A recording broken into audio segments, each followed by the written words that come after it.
Welcome to learning A Course in Miracles with me today. And I appreciate you coming. Today we're going to be talking about Lesson 5.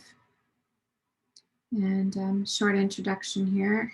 Course in Miracles is a theoretical foundation such as the text provides is necessary as a framework to make the exercises meaningful. Yet it is doing the exercises that will make the goal of the course possible.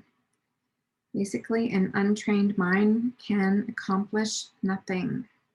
The exercises are simple and they do not require a great deal of time. Do one set of exercises a day. The purpose is to train your mind in a systematic way to a different perception in the world. Do not decide for yourself that there are some people or situations or things to which the ideas are inapplicable, because this will interfere with the training. The very nature of true perception is that it has no limits. It is the opposite of the way you see now. So the overall aim of the exercises is to increase your ability to extend the ideas you will be practicing to include everything. So some of the ideas presented in this teaching you may find hard to believe or startling because they're new. You are not asked to judge them at all. You are asked only to use them. It is in their use that will give them meaning to you and will show you that they are true. Whatever your reactions to the ideas may be, use them. Nothing more than that is required.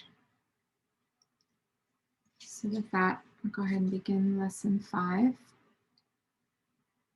If you want to find yourself in a nice, comfortable seat, and we will begin. Quote, I am never upset for the reason I think.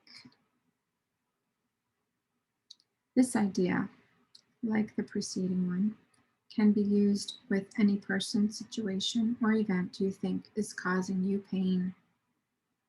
Applying it, whatever you believe is the cause of your upset, using description of feeling in whatever terms seems accurate to you. The upset may seem to be many different emotions like fear or anxiety or anger, jealousy, all of which will be perceived as different. And this is not true. However, until you learn that form does not matter, each form becomes a proper subject for the exercises for the day. So by applying the idea to each of these lessons separately is the first step in ultimately recognizing they are all the same. So when using the idea for today for a specific perceived cause of an upset in any form, use both the name of the form in which you see the upset and the cause which you ascribe to. So for instance, you can say, I am not angry at so-and-so blank for the reason I think, or I am not jealous of this for the reason I think. So using that, I am never upset for the reason I think. In this exercise, more than a small amount of time is not necessary to participate in this exercise. You may find it hard to be indiscriminate and to avoid giving greater weight to some subjects than others. It may help to proceed the exercises with the statement, Quote, there are no small upsets. They're all equally distributed in my peace of mind. Let me repeat. There are no small upsets. They are all equally disturbing to my peace of mind. There you go.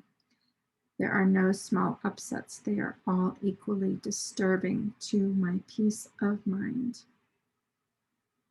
Forgive me for that. Maybe you can be upset that I read it improperly and say, I am never upset for the reason I think. Then examine your mind for whatever is distressing you, regardless of how much or how little you think it is doing so. You may also find yourself less willing to apply today's idea to some perceived sources of upset than to others. So if this occurs, think first of this. Quote, I cannot keep this form of upset and let the others go. For the purposes of these exercises, then I will regard them all as the same.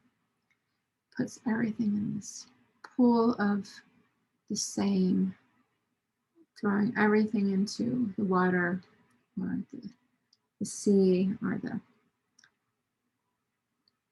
area of oneness, so that it doesn't over-exaggerate one or the other. This is an interesting lesson. I'll say again, quote, I am never upset for the reason I think. Lesson 5. I'll see you again. Take care.